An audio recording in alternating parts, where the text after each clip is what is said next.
Jerusalem President Trump encouraged pioneers in the Middle East to grab an uncommon open door to overcome past breaks as he started talks in Israel in the second leg of his first abroad trek, a voyage that has immediately dove him into the loaded and complex legislative issues of the locale. Head Administrator Benjamin Netanyahu and his cabinet, who warmly invited Trump on the landing area of Ben Gurion International Airport in Tel Aviv, was straight from fights inside his coalition government over the amount Israel is set up to trade off for peace, and careful about the arrangements the U.S. president hit throughout the end of the week with Muslim pioneers in Saudi Arabia. Quickly tending to Israeli and U.S. authorities at an air terminal landing service, Trump said his goes in the locale have given him new explanations behind expectation. "We have before us an uncommon chance to convey security and dependability and peace to this locale and to its kin, vanquishing psychological oppression and making an eventual fate of amicability, thriving and peace," Trump said. "However, we can just arrive cooperating. There is no other way."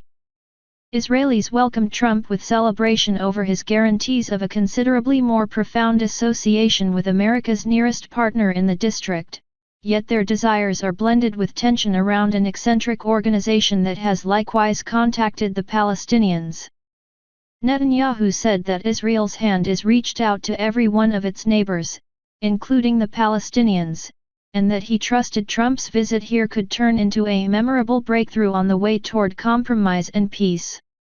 "The peace we look for is a honest-to-goodness and solid one in which the Jewish state is perceived, security stays in Israel's grasp and the contention closes for the last time," Netanyahu said. Israeli President Reuven Rivlin, who likewise welcomed Trump, shared the feeling, saying that the Israeli individuals have incredible desires for the visit, which he called an image of the unbreakable bond amongst Israel and America. "The world needs a solid United States," Rivlin said. "The Middle East needs a solid United States. Israel needs a solid United States. What's more, may I say, the United States likewise needs a solid Israel."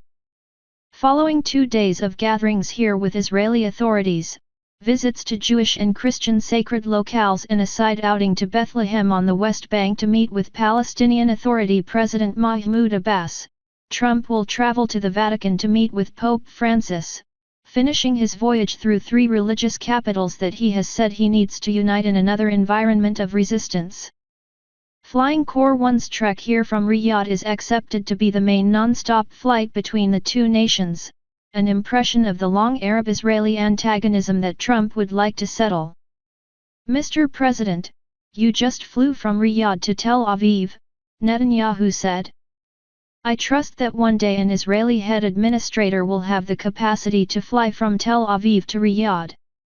Albeit different presidents have arrived here from Arab capitals that have no political relations with Israel, none has originated from Saudi Arabia sometime recently.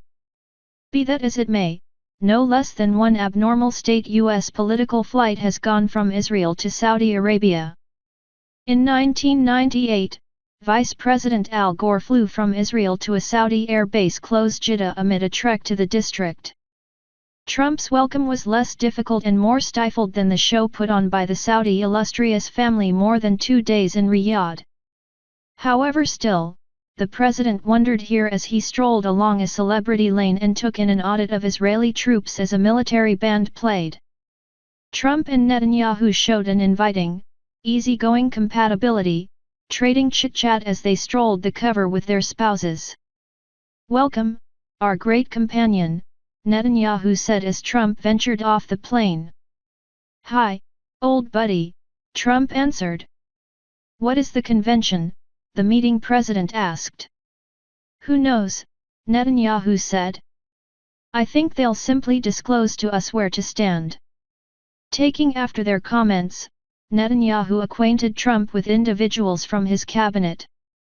The president could be caught bragging about Supreme Court Justice Neil M. Gorsuch.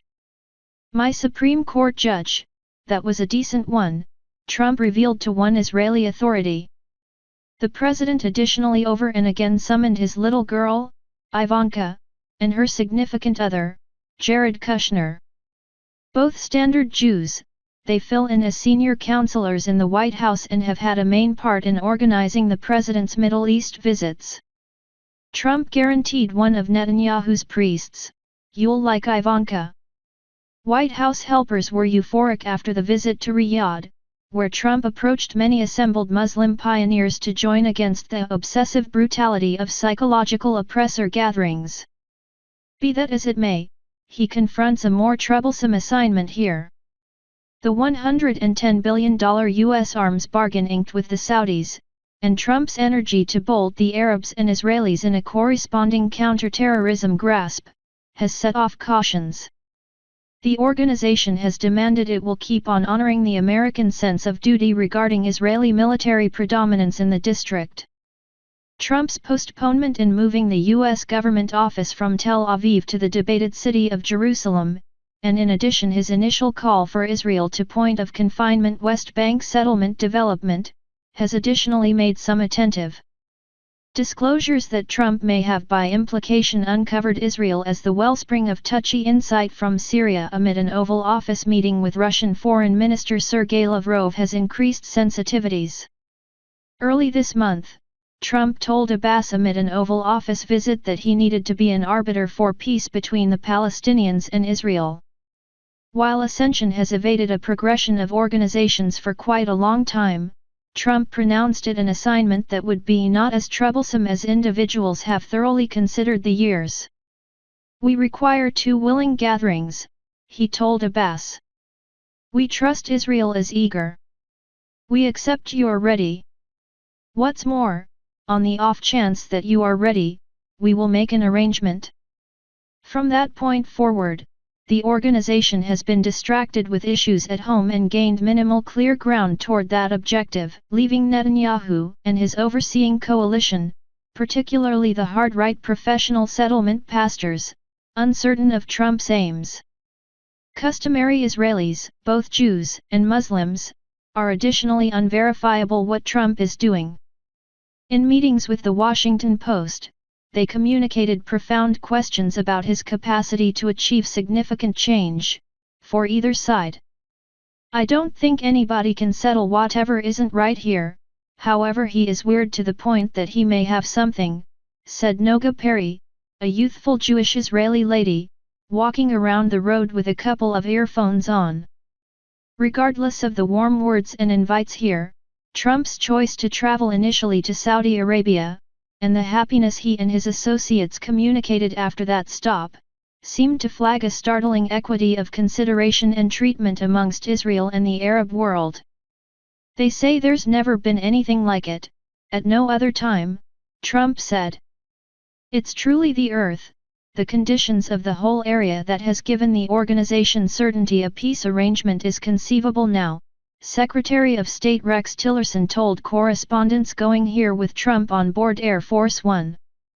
"I don't believe there's been a period in for a long while where the greater part of the countries, the Arab countries, Israel, the United States, we're all confronting this regular risk, the ascent of fear-monger associations, the fear of extraordinary perspectives, radicalism, is a danger to every one of us," Tillerson said. "That is binding together. I imagine that makes an alternate dynamic," Tillerson said. Inquired as to whether Trump would weight Israel on settlements, Tillerson stated, "You know, settlements are a piece of the general peace dialogue and one of various components that have introduced difficulties to the peace procedure before." Later Monday, before night chats with Netanyahu, Trump will visit the Church of the Holy Sepulchre, and after that the Western Wall, the holiest site for Jewish supplications, in Jerusalem's Old City. Israel views all of Jerusalem as its capital, however East Jerusalem, where the divider is found, was added after the 1967 war and is asserted by the Palestinians. Tillerson finessed a question about whether he concurred with Nikki Haley, the U.S. diplomat to the United Nations, who said throughout the end of the week that the divider was a piece of Israel. "The divider is a piece of Jerusalem," he said. On Tuesday morning, Trump will drive to Bethlehem, only a couple of miles from Jerusalem yet in the West Bank. The excursion will take him through a checkpoint with a decent perspective of an alternate divider, the physical obstruction Israel has developed to farthest point and control the passageway of Palestinians from the West Bank. Trump alluded to it a week ago, when he was gotten some information about the divider. He has swore to work to shield vagrants and medications from entering the United States from Mexico. Dividers work, he said. Simply ask Israel. Later in the day, he will lay a wreath at Yad Vashem, Israel's Holocaust recognition focus, and convey a discourse at the Israel Historical Center.